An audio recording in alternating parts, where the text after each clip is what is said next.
क्या समुद्र की गहराइयों में कोई प्राचीन दैत्य जाग चुका है?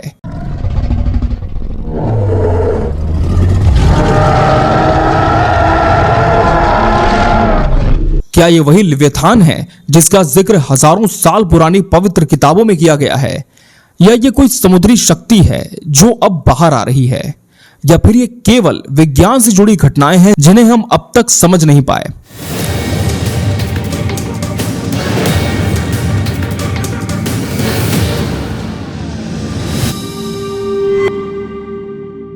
सत्ताईस सितंबर 2024 जापान के होक्काइडो तट पर एक 50 फीट लंबा रहस्यमयी जीव देखा गया, जिसकी बनावट आज तक देखे गए किसी भी समुद्री जीव से अलग थी। 12 जनवरी 2025 कैलिफोर्निया के समुद्र तट पर 300 से अधिक मरी हुई मछलियां पाई गईं, जिनके शरीर पर अजीब गहरे कट के निशान थे। कुछ वैज्ञानिकों का कहना था कि यह निशान किसी विशालकाय जीव के हमले से बने हैं।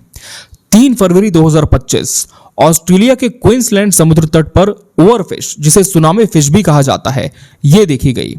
यह वही दुर्लभ मछली है जिसे सदियों से भूकंप या सुनामी का संकेत माना जाता है। क्या यह सब केवल संयोग है या फिर कोई अदृश्य शक्ति महासागर में हलचल मचा रही है? अब सवाल यह है कि क्या यह घटनाएं किसी प्राचीन दैत्य की वापसी का संकेत दे रही हैं, जैसे कि लिव्यथान? सबसे पहले आपको बताता हूं कि इस लिव्यथान वर्ड का ओरिजिन और इसका मीनिंग क्या है। दरअसल लिव्यथान बेसिकली एक हिब्रू ओरिजिनेटेड वर्ड है, जिसका मतलब होता है लपेटने वाला, घुमावदार सांप, या दूसरे शब्दों में कहें तो विशाल समुद्री राक्षस। पुराने नाविकों की कहानियों में लिव्यथान को ऐसा जीव माना गया है जो पूरी नाव को निकल सकता था। कुछ विद्वान इसे दुनिया की सबसे बड़ी समुद्री सर्प प्रजाति मानते हैं, जबकि बाकी इसे सिर्फ एक धार्मिक रूपक बताते हैं।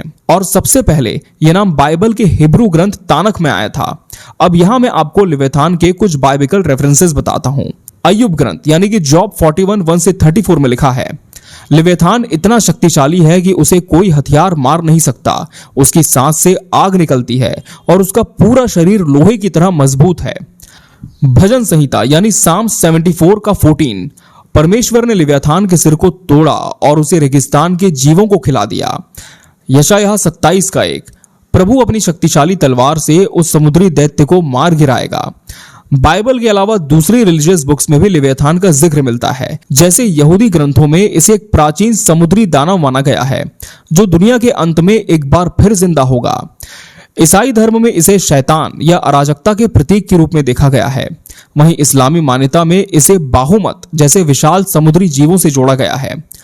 अब ये तो बात हो गई पौराणिक धार्मिक ग्रंथों की, बट मॉडर्न साइंस का इस पर क्या टेक है, क्या स्टैंड है? देखिए, अब साइंटिस्ट तो समुद्री जीवों के तट पर मरकर आने और इस केओस की पूरी घटना को 3 बड़े कारणों से जोड़कर देख रहे हैं, जिनमें सबसे पहला कारण है ग्लोबल वार्मिंग। वैज्ञानिकों का कहना है कि समुद्र का तापमान बढ़ने से कई जीव अपने प्राकृतिक आवास छोड़कर किनारे की ओर आ रहे हैं। इसके बाद सिस्मिक गतिविधियों को भी वैज्ञानिक एक बड़ा कारण मानते हैं, जिससे महासागरों के भीतर हो रहे भूकंप और ज्वालामुखी विस्फोट से समुद्र में दबाव बढ़ रहा है और उसी वजह से ये रहस्यमयी घटनाएं हो रही हैं। अगर साइंटिस्ट के बताए थर्ड रीजन की बात करें तो इसमें एक एनोनिमस यानी अज्ञात समुद्री जीव की थ्योरी भी है। साइंटिस्ट के अकॉर्डिंग पृथ्वी के महासागरों का 80% हिस्सा अब भी अनदेखा और अनजान है। वैज्ञानिकों का मानना है कि वहां ऐसे जीव हो सकते हैं जो हमें लिव्यथान की याद दिलाते हैं। अब सवाल ये उठता है कि क्या ये केवल एक प्राकृतिक घटना है या फिर किसी प्राचीन शक्ति का संकेत? क्या महासागरों में छिपी कोई रहस्यमयी शक्ति धीरे धीरे जाग रही है, या फिर ये वही लिव्यथान है जिसका जिक्र सदियों से धार्मिक ग्रंथों में किया जाता रहा है? वैसे कुछ जगहों पर इसे स्कॉटलैंड के मशहूर लॉकनेस मॉन्स्टर से भी रिलेट किया गया है, जिसे नेसी भी कहा जाता है। लॉकनेस मॉन्स्टर के बारे में वैसे आपने भी कभी ना कभी जरूर सुना होगा।